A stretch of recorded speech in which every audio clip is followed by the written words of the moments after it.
وہ پاکی کو یاد دلاتے ہیں، جیسے اے اللہ مجھے توبہ کرنے والوں میں کر دے اور مجھے پاک صاف رہنے والوں میں سے کر دے۔ اور حضور صلی اللہ علیہ وسلم کا یہ قول، اے اللہ مجھے گناہوں سے پاک کر دے جیسا کہ تو نے سفید کپڑے کو میل کچیل سے پاک اور صاف کیا ہے۔ اور پاکیزہ مکان میں جانا، اس قسم کی بہت سی باتیں ہیں، مگر تمام خلقت کو ایسی چیز کے ساتھ مکلف اور مخاطب کر سکتے ہیں جو ایک منضبط اور معین چیز ہو، اور ہر وقت اور ہر جگہ اس کا کرنا اس کے واسطے مشکل نہ ہو، اور بظاہر بھی اس کا اثر کچھ معلوم ہوتا ہو، اور لوگوں میں اس قسم کا پہلے کچھ بھی دستور رہا ہو۔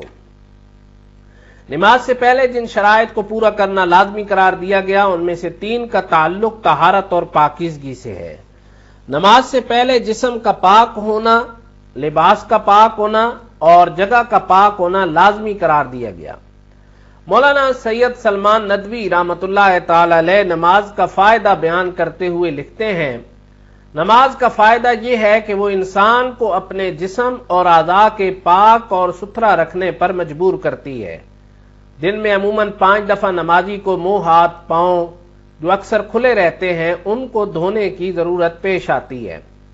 ناک میں پانی ڈال کر ناک صاف کرنی ہوتی ہے، اور ایک بڑے ڈاکٹر نے مجھ سے کہا کہ آج کل کے جراثیم کے نظریہ کی بنا پر بہت سی بیماریاں ناک کی سانس کے ذریعے جراثیم کے بدن کے اندر جانے سے پیدا ہوتی ہیں، اور ناک کے نتنوں کو پانی ڈال کر صاف کرنے سے یہ جراثیم دور ہوتے ہیں۔ دنیا میں اسلام کے سوا کوئی مذہب نہیں ہے جس نے ناک میں پانی ڈالنا ضروری قرار دیا ہو، حالانکہ طبی حیثیت سے یہ سب سے زیادہ ضروری ہے، اور اس سے معلوم ہوتا ہے کہ اسلام کے احکام کس قدر طبی اصولوں پر مبنی ہے۔ نمازیوں کو 5 وقت وضو کی ہدایت کی اہمیت اس وقت بڑھ جاتی ہے جب یہ معلوم ہے کہ یہ حکم اس ملک میں نازل ہوا جہاں پانی سب سے زیادہ کمیاب ہے۔ اسی طرح عرب والے خاص طور پر بدو یعنی صحرا نشین دانتوں کو بہت کم صاف کرتے تھے، جس کی وجہ سے منہ میں گندگی جمع رہتی، منہ سے بدبو آتی، اور یہی گندگی کئی بیماریوں کا سبب بنتی۔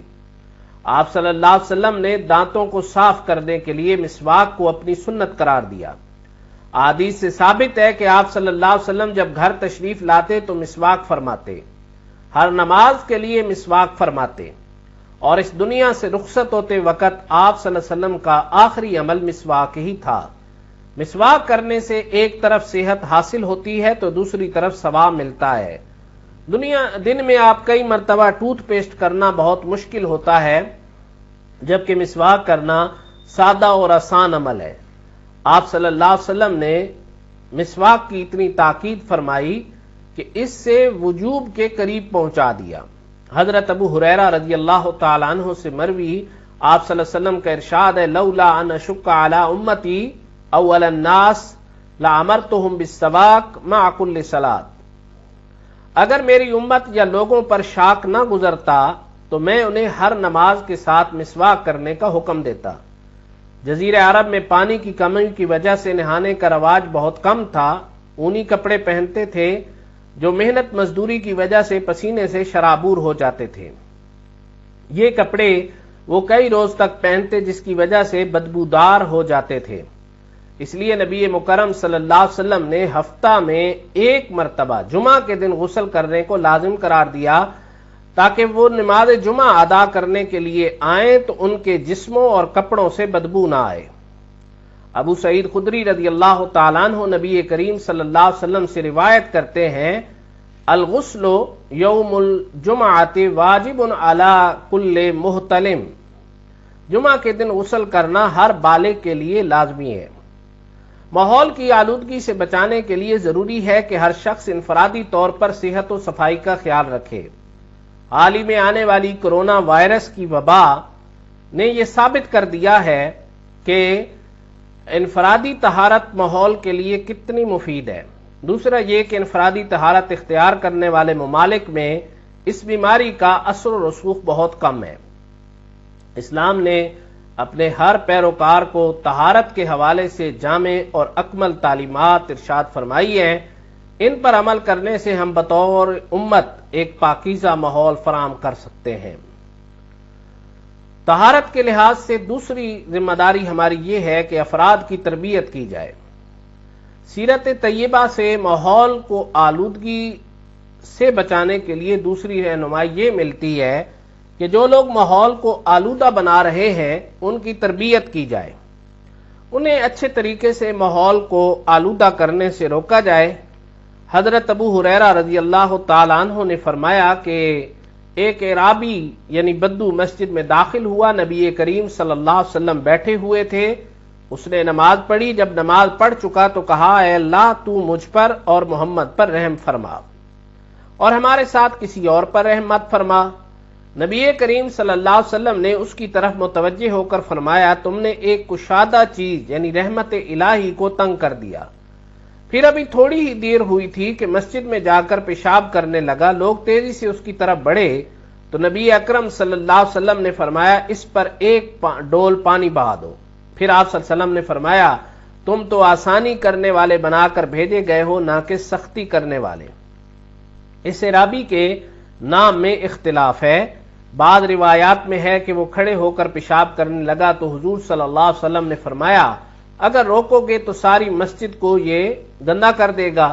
آپ صلی اللہ علیہ وسلم نے فرمایا تنگی نہ کرو، یہاں صحابہ کو مبعوثین کہا، حالانکہ مبعوث نبی صلی اللہ علیہ وسلم تھے، لیکن چونکہ صحابہ کا حضور صلی اللہ علیہ وسلم کا دین لوگوں تک پہنچانا تھا، یعنی صحابہ کو حضور صلی اللہ علیہ وسلم کا دین لوگوں تک پہنچانا تھا، اس لیے ان کو مبعوثین کہا گیا، یعنی تبلیغ و تعلیم میں نرمی کرو۔ امام ابو حنیفہ رحمۃ اللہ تعالی علیہ اپنی وصایہ میں وصیتوں میں فرماتے ہیں کہ استاد طالب علم کو اپنے بیٹے جیسا سمجھے، چنانچہ انبیاء کے لیے قرآن میں نذیر اور منذر کا لفظ استعمال ہوا ہے۔ اس کے معنی یہ ہے کہ شفقت کے ساتھ ڈرانا۔ تیسری وجہ یہ ہے کہ پیشاب اچانک روکنے سے بیماریاں پیدا ہوتی ہیں، حتیٰ کہ موت کا بھی خطرہ ہوتا ہے۔ اس روایت سے ائمہ ثلاثہ استدلال کرتے ہیں کہ ارض نجس کی طہارت کے لیے اسے دھونا ضروری ہے۔ حنفیہ کے نزدیک زمین کی طہارت کے 3 طریقے ہیں۔ نجس مٹی نکالی جائے، نجاست کی جگہ دھوپ یا ہوا سے خشک کی جائے، اگر زمین نرم ہے تو اس پر پانی ڈال دے، جب پانی نیچے جذب ہو جائے گا تو نجاست بھی دبے گی، اگر فرش پختہ ہے تو پانی ڈال کر اس کو نکال دے اور باقی اثر اس کا خشک کیا جائے۔ حنفیہ کا یہ قول اس لیے صحیح ہے کہ جب نجس مٹی کو ہٹایا جائے تو ماء باقی یا نجس نہیں رہے گا، کیونکہ نجاست تو ختم ہو گئی ہے۔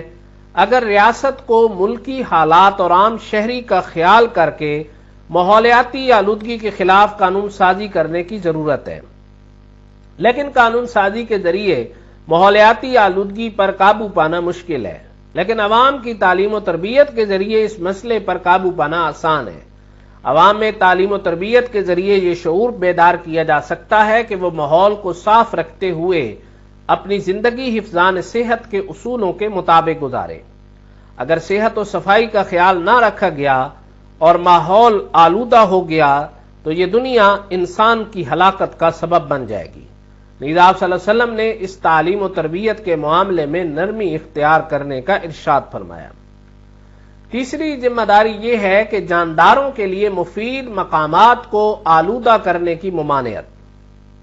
آپ صلی اللہ علیہ وسلم نے جانداروں کے لیے مفید مقامات کو آلودہ کرنے سے منع فرمایا۔ ان میں سے 3 مقامات کا حضور صلی اللہ علیہ وسلم نے خصوصی طور پر ذکر فرمایا، جن میں مسافر خانے، راستے اور سایہ دار مقامات شامل ہیں۔ حضرت معاذ بن جبل رضی اللہ تعالیٰ عنہ سے مروی ایک حدیث میں آپ صلی اللہ علیہ وسلم کا ارشاد ہے کہ لعنت کی 3 چیزوں سے بچو۔ اتقوا الملائن الثلاثہ البراز فی الموارد وقاریۃ الطریق والذل۔ لعنت کی 3 چیزوں سے بچو، مسافروں کے اترنے کی جگہ میں، عام راستے میں اور سائے میں پاخانہ پیشاب کرنے سے۔ اس حدیث میں 3 ایسے اعمال کا ذکر ہے جو انسان کے لیے لعنت یا رحمت الہی سے محرومی کا سبب باعث ہے، کیونکہ لعنت کے معنی رحمت الہی سے محرومی ہوا کرتے ہیں۔ کوئی اگر مسافر خانہ، راستہ یا سایہ دار مقامات پر پیشاب کرتا ہے تو جو لوگ اس مسافر خانہ یا عام راستہ یا سایہ دار مقام پر آتے ہیں وہ اس پیشاب کرنے والے پر لعنت بھیجتے ہیں۔ دوسرا مفہوم یہ ہے کہ آدمی ظالم ہے اور ظالم ملعون ہوتا ہے۔ سایہ سے مراد کسی بھی چیز کا سایہ ہو سکتا ہے، وہ درخت کا سایہ بھی ہو سکتا ہے، کسی چھت وغیرہ کا سایہ بھی ہو سکتا ہے۔ انسان اور جاندار گرمیوں میں اس سایہ سے فائدہ اٹھاتے ہیں۔ غرض حدیث میں شدید وعید ہے اس شخص کے لیے جو جانداروں کے لیے